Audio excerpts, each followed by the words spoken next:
Sarah Martinez had never wanted anything more than to serve her country. At 28, she stood barely 5 feet 4 inches tall, with calloused hands and eyes that had seen too much for someone so young. The small military town of Fort Mason, Texas, buzzed with the usual morning activity as she walked through the base gates, her civilian clothes marking her as different from the uniformed soldiers around her. She wasn't supposed to be here. Officially, Sarah Martinez didn't exist in any military database. No rank insignia decorated her shoulders. No name tape identified her to curious onlookers, yet she carried herself with the quiet confidence of someone who had earned their place. Through blood, sweat, and sacrifice, the other soldiers noticed her immediately. Whispers followed in her wake as she made her way to the administrative building. "Who's the civilian?" one young private asked his sergeant. "Probably some politician's daughter playing soldier," came the dismissive reply. Sarah had heard worse. Much worse. She remembered her first day at sniper school 5 years ago. The instructor, a grizzled master sergeant named Williams, had taken one look at her and shaken his head.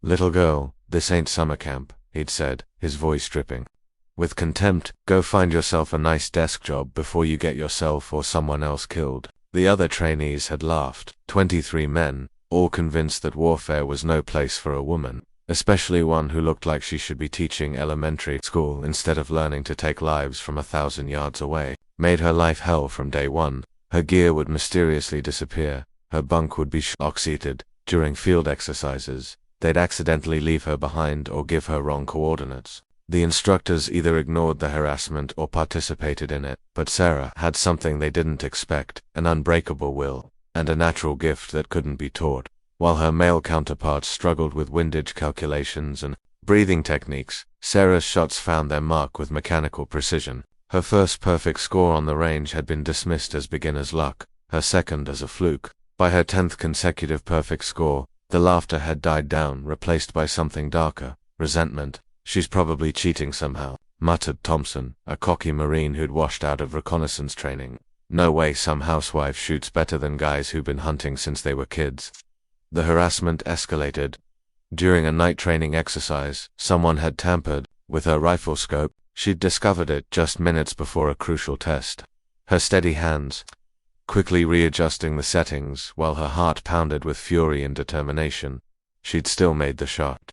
A perfect bullseye at 800 yards in near darkness. Master Sergeant Williams had stared at the target through his binoculars for a full minute before lowering them, his weathered face unreadable. "Lucky shot," he'd finally grunted, but Sarah caught something different in his voice, a hint of respect he was trying hard to suppress. The weeks that followed were a blur of physical and mental torture disguised as training. 20-mile marches, with full gear in the Texas heat. Hours of motionless observation exercises where the slightest movement meant starting over. Psychological evaluations designed to break the weak and weed out the unstable. One by one her classmates began to drop out. The cocky Marine Thompson was the first to go, eliminated after missing 3 consecutive shots during a stress test. Others followed, unable to handle the pressure of life or death decision-making scenarios. Sarah remained. During the final week of training, only 8 candidates remained out of the original 24. Sarah was the only woman. The others barely acknowledged her existence now, too focused on their own survival to waste energy on harassment. The final test came on a scorching August morning. Each candidate would have 1 shot to hit a target at maximum range under combat conditions. And months of training would be for nothing. Sarah lay prone on the ridge, her rifle steady despite the sweat dripping into her eyes. Through her scope, the target wavered in the heat mirage like a distant dream. Wind conditions were brutal, gusting from multiple directions. The rangefinder showed 1,200 yards further than she'd ever attempted in training. She closed her eyes, feeling the rhythm of her heartbeat, the gentle rise and fall of her chest. This was what she'd been born to do. Not because she enjoyed taking lives, but because she understood the weight of responsibility that came with such skill. Each shot she took would protect soldiers who couldn't protect themselves. Each mission she completed would bring fellow Americans home safely. She opened her eyes, adjusted for wind and elevation, and slowly squeezed the trigger. The sound of the shot echoed across the valley. Through her scope, she watched the target mark a fall, perfect center mass. Master Sergeant Williams' voice crackled through her radio headset. "Outstanding shot, Martinez. Report to my office at 1400 hours." She'd passed sniper school with the highest scores in the program's history, but instead of celebration, graduation day brought a sobering reality. While her male classmates received their certifications and new assignments with fanfare, Sarah was pulled aside by a colonel she'd never seen before. "Your scores are impressive, Martinez," he'd said, his voice careful and measured. "But we have a problem. Congressional politics and public opinion aren't ready for female snipers in combat roles. Officially, you never completed this training." She'd felt the ground shift beneath her feet. "Sir, I don't understand." "You'll receive specialized assignments that require your particular skills," he'd continued. "Black operations. No records, no recognition, no official acknowledgement. You'll save lives and serve your country, but you'll do it in the shadows." Now, 5 years later, Sarah walked through Fort Mason carrying the weight of missions she could never discuss, of lives saved that would never be counted, of sacrifices that would never be recognized. She was a ghost in the machine of military operations, essential but invisible dot as she approached the briefing room where her next assignment waited. She caught the familiar sound of male voices discussing her with the same dismissive tone she'd heard countless times before. "I don't care what the orders say," one voice was saying. "I'm not putting my men's lives in the hands of some civilian contractor who probably learned to shoot at a weekend course." Sarah paused outside the door, her hand on the handle. She'd proven herself 100 times over in ways these men would never know. Today, she'd have to do it again. She straightened her shoulders, took a deep breath, and pushed open the door to face whatever challenge waited inside. The briefing room fell silent as Sarah entered. 6 men in military fatigues turned to stare at her, their expressions ranging from confusion to outright hostility. At the head of the table sat Colonel James Mitchell, a man whose reputation for toughness was matched only by his prejudice against women in combat roles. "Gentlemen," Colonel Mitchell said, his voice dripping with sarcasm, "meet your new sniper support for Operation Silent Watch." Captain Rodriguez, a decorated infantry officer, leaned back in his chair with a disgusted shake of his head. "Sir, with all due respect, my men didn't survive 3 tours in Afghanistan to get babysit duty for some civilian who thinks war is a video game." The other officers murmured their agreement. Lieutenant Foster, barely old enough to legally drink, sneered openly at Sarah. "What's next, sir? Are we going to start recruiting from the local PT?" Sarah remained standing at attention, her face expressionless despite the familiar sting of their words. She'd learned long ago that reacting only gave them more ammunition. Her service record spoke for itself, even if these men would never see it. Colonel Mitchell opened a classified folder and began reading. "Your mission is to provide overwatch for a high-value target extraction in the Appalachian Mountains. Intelligence suggests that Senator Patricia Hawthorne, chair of the Senate Armed Services Committee, is being held by a domestic terrorist group calling themselves the Mountain Patriots." The room's atmosphere shifted as the officers realized the gravity of the situation. Senator Hawthorne wasn't just any politician, she was the military's strongest advocate in Congress and the widow of a Medal of Honor recipient. "The terrorists are holed up in an old mining facility," Mitchell continued, 40 miles from the nearest road, surrounded by dense forest and elevated positions that give them clear lines of sight for miles in any direction. "They've already proven they'll shoot to kill any law enforcement that approaches." Captain Rodriguez studied the topographical maps spread across the table. "Sir, this looks like a suicide mission. Those mountain peaks provide perfect sniper nests. We'll be sitting ducks the moment we move into the valley." "Which is why you'll have Overwatch support," Mitchell replied, gesturing toward Sarah. "Miss Martinez here claims to have the skills necessary to neutralize any threats from those elevated positions." The word claims hung in the air like a challenge. Sarah felt the familiar fire building in her chest, but kept her voice steady. "And professional, Colonel, if I may see the tactical assessment." Mitchell slid the folder across the table with obvious reluctance. Sarah studied the reconnaissance photos and elevation charts, her mind automatically calculating ranges, wind patterns, and sightlines. After 3 years of black operations, in terrain just like this, she could read the landscape like a roadmap. "The primary threat positions are here, here, and here," she said, pointing to 3 rocky outcroppings on the photographs. "Maximum range would be approximately 1,400 yards from the extraction point. Weather patterns show consistent wind from the southwest, with thermal updrafts starting around noon due to sun exposure on the eastern faces." Lieutenant Foster laughed mockingly. "Listen to her talk like she knows what she's doing. Lady, you ever even held a real rifle?" Sarah looked up from the maps, her dark eyes meeting his with steady confidence. The shot placement would need to be precise enough to guarantee immediate neutralization without alerting other positions. A center mass hit won't be sufficient at that range. It would need to be a headshot to prevent return fire. The room fell quiet. Even the skeptical officers couldn't deny the technical accuracy of her assessment. Captain Rodriguez leaned forward, his hostility temporarily replaced by professional interest. You're talking about making headshots at 1400 yards in mountain conditions. That's incredibly difficult even for experienced snipers. Yes, sir, Sarah replied simply. It is. Colonel Mitchell closed the folder abruptly. The mission launches at 0500 tomorrow. Rodriguez, your team will approach from the south. Martinez will take position here. He stabbed at a point on the map to provide overwatch. Any questions? Captain Rodriguez raised his hand. Sir, I'd like to see Miss Martinez demonstrate her capabilities before I put my men at risk based on her word. The request wasn't unreasonable, but Sarah could see the trap. If she performed poorly, she'd be removed from the mission. If she performed well, they'd dismiss it as controlled conditions that didn't reflect real combat stress. The range is available for the next hour, Mitchell said, checking his watch. Martinez, you'll demonstrate your capabilities under observation. As they walked to the rifle range, Sarah could hear the officers making bets behind her. 20 bucks says she can't hit the broadside of a barn. Foster whispered. I'll take that action, Rodriguez replied, but I'm betting she freezes up the moment she has to take a real shot at a human being. The rangemaster handed Sarah a standard military sniper rifle, not the custom weapon she was used to, but functional. She quickly checked the scope alignment and chamber, her movements efficient and professional. Target at 800 yards, announced the rangemaster. Standard scenario. Sarah settled into position, feeling the familiar comfort of the rifle against her shoulder. Through the scope, she could see a man-sized target barely visible in the distance. Wind flags showed a slight crosswind from the left. She took a breath, let half of it out, and gently squeezed the trigger. The shot echoed across the range. Through binoculars, the rangemaster called out, "Perfect center mass hit."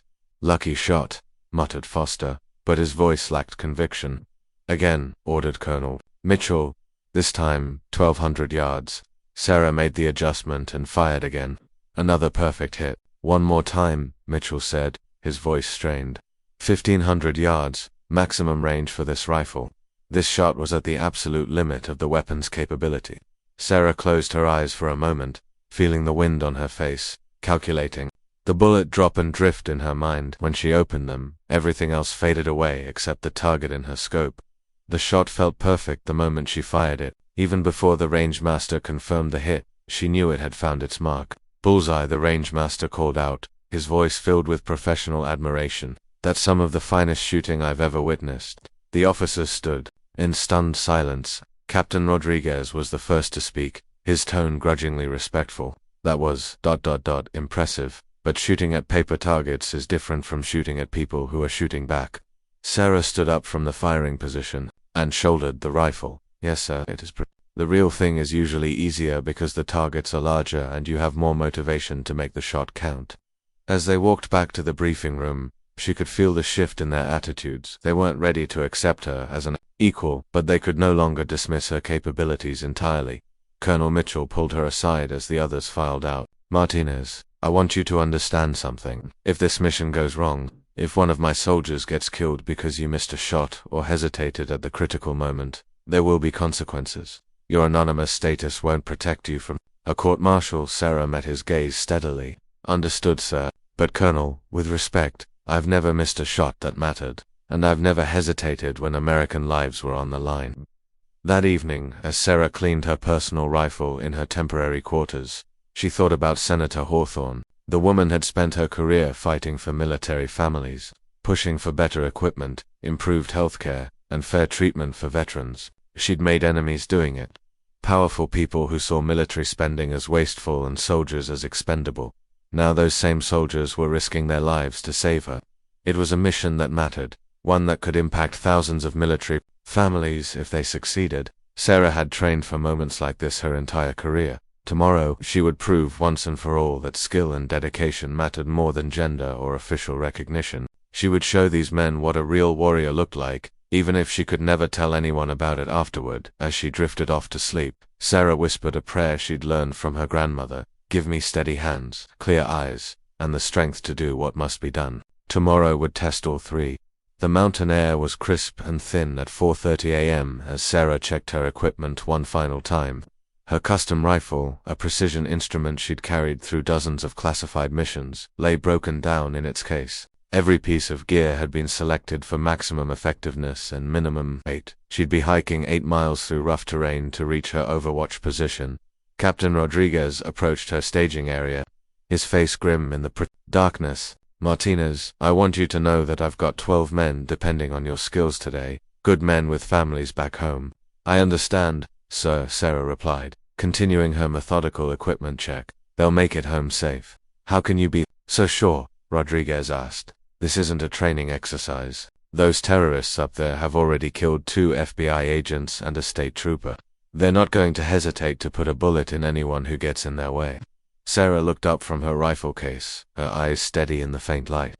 "Captain, 5 years ago I was the only female in my sniper class. The instructors and other students spent 6 months trying to break me, convinced I'd crack under pressure and get someone killed." She closed the case with a soft click. "They were wrong then, and respectfully, sir, you're wrong now." Rodriguez studied her face for a long moment.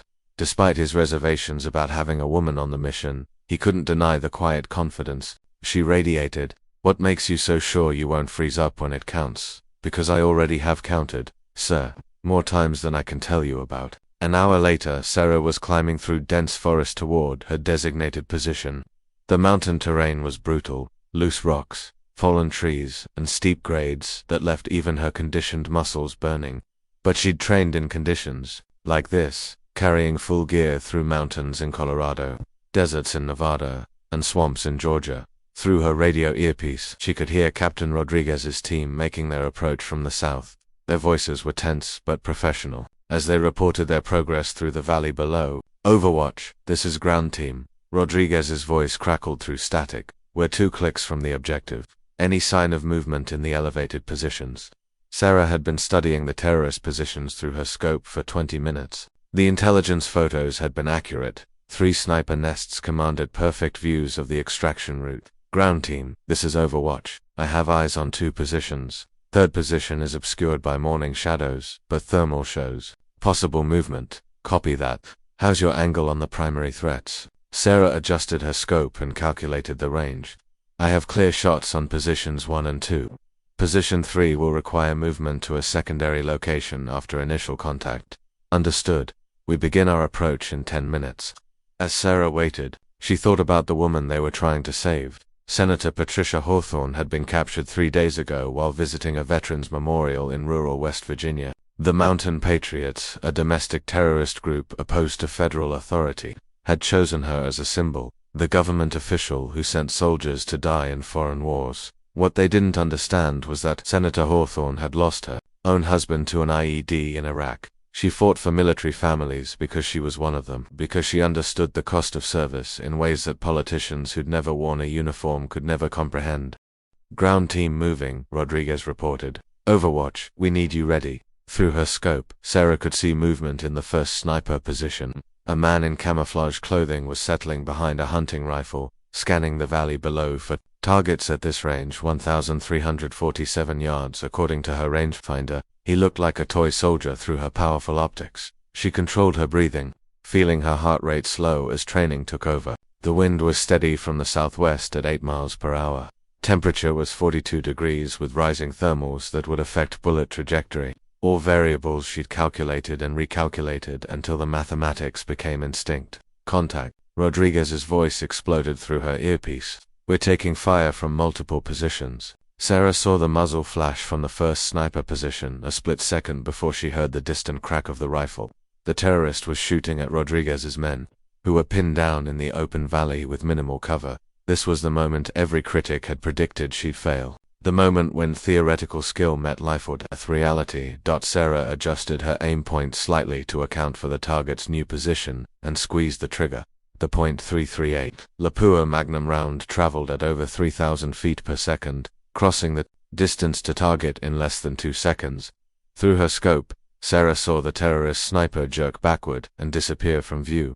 "First position neutralized," she reported calmly. "Holy shit," came Foster's voice over the radio. She actually made the shot, but there was no time for congratulations. The second sniper position had opened fire, and Sarah could see the muzzle flashes as bullets kicked up dirt around Rodriguez's team. She swung her rifle toward the second position, a rocky outcropping 1,290 yards away. This target was partially concealed behind a boulder, presenting a much smaller profile. Only the terrorist's head and shoulders were visible through her scope. Sarah made the minute adjustments needed for the new range and windage. This shot would be even more difficult. A smaller target at extreme range while under combat stress. Miss and Rodriguez's men would remain pinned down. Easy targets for the remaining snipers. She found her natural respiratory pause and slowly applied pressure to the trigger. The second terrorist dropped immediately, his rifle clattering down. The rocky slope, second position down, Sarah reported. Moving to engage third position, she grabbed her gear and sprinted 50 yards to her alternate position, a move she'd planned before the mission began. The third sniper was in a position that couldn't be engaged from her original location, but she'd scouted a secondary vantage point that would give her the angle she needed. As she settled into the new position, she could hear Rodriguez's team advancing through the valley. Overwatch, we're approaching the main facility. Any sign of that third sniper? Sarah scanned the suspected position through her thermal scope. There, a heat signature moving behind a screen of pine trees. Range 1,156 yards. The target was mobile, moving between cover positions as he tried to get a clear shot at the advancing soldiers. This would be the most difficult shot yet, a moving target at maximum range, partially concealed by vegetation, with friendly forces advancing into the potential line of fire below. Sarah tracked the heat signature through her scope, calculating the target's speed and direction. She'd have one opportunity when he moved between two large pine trees, a window of maybe 3 seconds with a clear shot. She controlled her breathing and waited. The terrorist appeared in her crosshairs, moving left to right at a steady pace. Sarah led the target by the precise amount needed, accounting for his movement and the bullet's flight time. The shot felt perfect the moment she fired it. Third position neutralized, she reported. Outstanding shooting, Overwatch Rodriguez replied, and for the first time his voice carried genuine respect rather than skepticism. We're moving on the main facility now. 20 minutes later, Senator Hawthorne was free. The rescue had gone exactly as planned, with no casualties among the rescue team. The 3 terrorist snipers who could have turned the mission into a bloodbath had been eliminated with surgical precision. As Sarah packed her equipment for the long hike back to the extraction point, she allowed herself a moment of satisfaction. She'd protected 12 soldiers and saved a woman who'd spent her career protecting military families. It was the kind of mission that reminded her why she'd chosen this invisible life of service. Her radio crackled one final time. Overwatch. This is Ground Team Leader. I owe you an apology and a debt I can never repay. That was the finest precision shooting I've ever witnessed. Thank you for bringing my men home safe. Sarah smiled as she shouldered her pack. Just doing my job, sir. Just doing my job. But as she began the long descent down the mountain, she had no idea that this mission would set in motion events that would finally bring her service out of the shadows and change her life forever. 3 weeks after the mountain rescue, Sarah was back at Fort Mason, officially invisible once again. The successful extraction of Senator Hawthorne had made national headlines, but the stories all focused on the elite military rescue team, with no mention of the sniper who'd made it possible. She didn't mind the anonymity. It was what she'd signed up for, even if she hadn't initially understood the full cost of serving without recognition. What bothered her was the conversation she'd overheard in the base commissary 2 days earlier. I heard Rodriguez's team got lucky up there. Lieutenant Foster had been telling a group of younger officers those mountain men weren't the crack shots intelligence claimed, probably just a bunch of weekend warriors playing soldier. Captain Rodriguez had been there too, and his silence had stung worse than Foster's lies. The man whose life she'd saved couldn't even correct the record without revealing classified information. Now, Sarah sat in her temporary quarters, reading a letter that would change everything. The return address showed it was from Senator Patricia Hawthorne's office in Washington, D.C. Ms. Martinez, I hope this letter finds you well.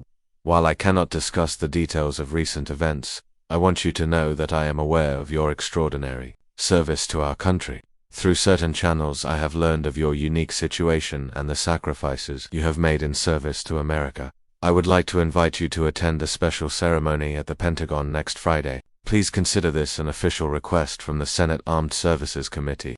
Your presence would be greatly appreciated. Transportation will be arranged. Please report to Colonel Mitchell's office for details.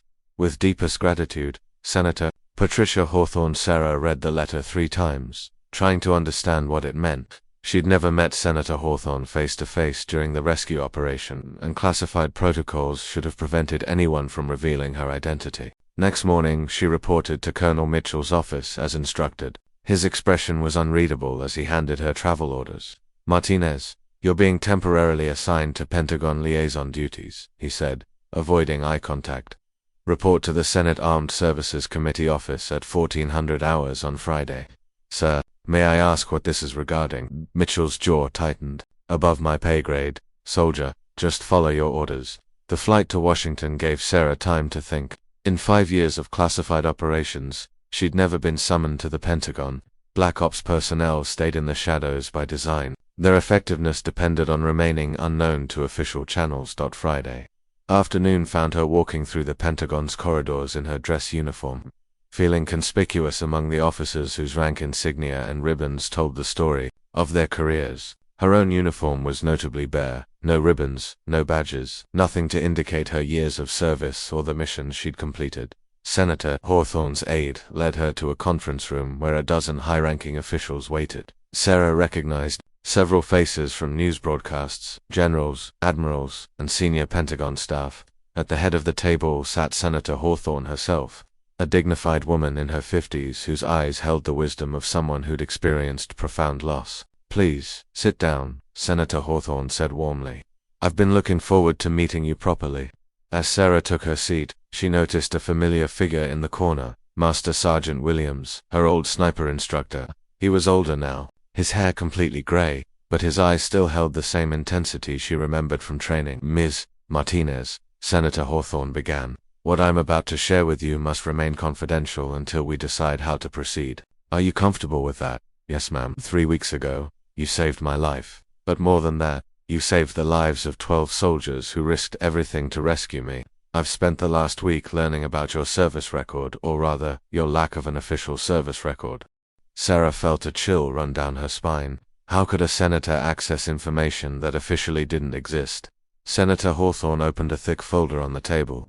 "Operation Desert Storm, 2019. You eliminated 6 enemy snipers in Fallujah, allowing Marine units to advance with 0 casualties. Operation Ghostwalker, 2020. You provided overwatch for a hostage rescue in Somalia, neutralizing for threats at ranges exceeding 1,500 yards. Operation Silent Night, 2021. You single-handedly prevented a terrorist attack on a military family housing complex in Germany." The senator continued reading, listing missions Sarah had barely allowed herself to remember. Each operation had been classified above top secret, known only to a handful of commanders and intelligence officials. 37 confirmed kills, over 50 American lives saved through direct action, countless more protected through intelligence, gathering and threat elimination. Senator Hawthorne closed the folder and looked directly at Sarah. "Yet according to official records, you've never served a day in the military." "Ma'am, I'm not sure what you want me to say. I want you to tell me why the United States military has been hiding one of its most effective soldiers for 5 years. The room fell silent. Sarah looked around the table, seeing expectant faces waiting for her answer. Finally, she spoke. "Because they were afraid, ma'am. Afraid of how the public would react to a female sniper, afraid of political backlash, afraid that acknowledging my service would open debates they weren't ready to have." General Patricia Hayes, the Army's highest-ranking female officer, leaned forward. "And you accepted this arrangement? Agreed to serve without recognition or official status?" "Yes, ma'am. Because the mission mattered more than the recognition, because American soldiers were dying, and I had skills that could keep them alive." Master Sergeant Williams spoke for the first time, his gruff voice carrying across the room. "I trained this soldier 5 years ago, tried my damnedest to wash her out because I thought she didn't belong. I was wrong." He paused, his weathered face showing emotion Sarah had never seen before. "She's the finest sniper I've ever trained, male or female, and she's been fighting our wars while we pretended she didn't exist." Senator Hawthorne nodded slowly. "Which brings us to why you're here today. The Senate Armed Services Committee is preparing legislation that will fundamentally change how we approach gender integration in combat roles. We want to make sure future soldiers don't face the choice you were forced to make." She stood up and walked to a window overlooking the Pentagon courtyard. "But first, we need to correct a historical injustice. You've earned recognition for your service, and the soldiers you've protected deserve to know who kept them safe. Sarah felt her heart racing. Ma'am, with respect, I knew the terms when I accepted this assignment. I'm prepared to continue serving. Without recognition, I know you are, Senator Hawthorne replied, which is exactly why you deserve better. Master Sergeant Williams has recommended you for the Silver Star for your actions in Operation Desert Storm.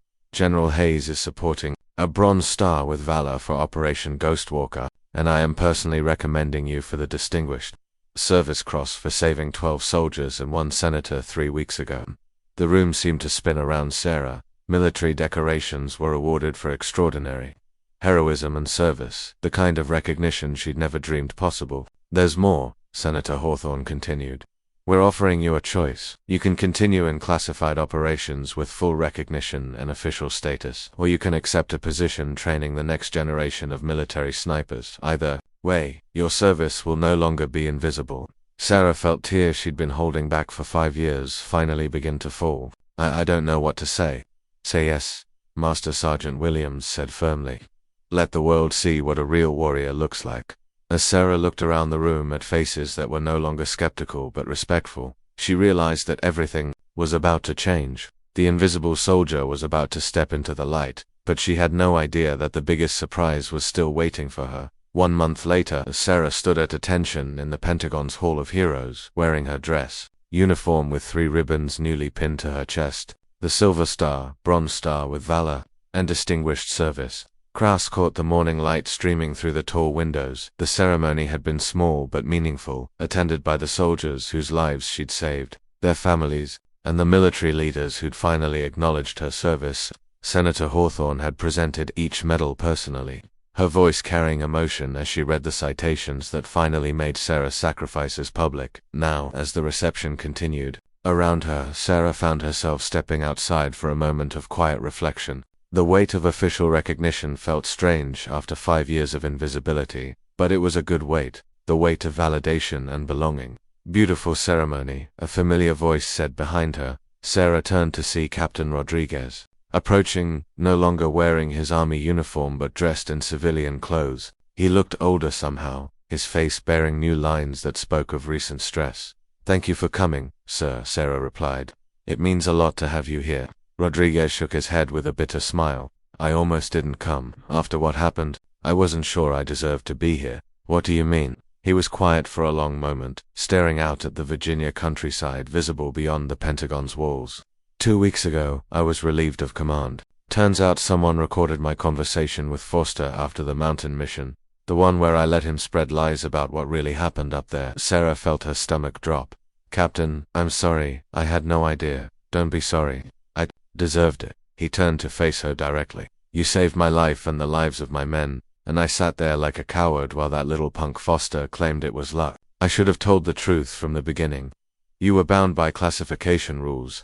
You couldn't discuss the mission details. I could have found a way to give you credit without revealing classified information. I could have stood up for you like a real officer should. Rodriguez's voice carried deep regret. Instead, I let my prejudices and fear of political consequences turn me into the kind of leader I swore I'd never become. Before Sarah could respond, a commotion inside the building caught their attention. Through the windows they could see people gathering around someone who'd just arrived. Even from outside, Sarah could hear the buzz of excitement and recognition. Looks like we have a VIP visitor, Rodriguez observed. They walked back inside to find the crowd partying as a tall man in navy dress whites made his way through the reception. Sarah recognized him immediately. Admiral Jack Harrison, commander of Naval Special Warfare Command. SEAL teams fell under his authority, and his reputation as a warrior's warrior was legendary throughout the military. But what shocked Sarah wasn't the admiral's presence, it was the young Navy SEAL commander walking beside him. She'd never seen him before, but his bearing and decorations marked him as one of the elite warriors who operated in the deepest shadows of military operations. Admiral Harrison approached the podium and asked for everyone's attention. Ladies and gentlemen, I apologize for interrupting this celebration, but I have something important to share. The room fell silent as the admiral opened a folder he'd been carrying. 3 days ago, we received intelligence about a planned terrorist attack on American soil. A cell of foreign operatives had smuggled weapons into the country, and were preparing to assault a military family housing complex, the same target that was protected during Operation Silent Night in 2021. Sarah felt her blood run cold. She remembered that mission: 3 terrorists with assault rifles and explosives, planning to murder military families while their loved ones were deployed overseas. She'd eliminated all 3 from a concealed position 800 yards away, preventing a massacre.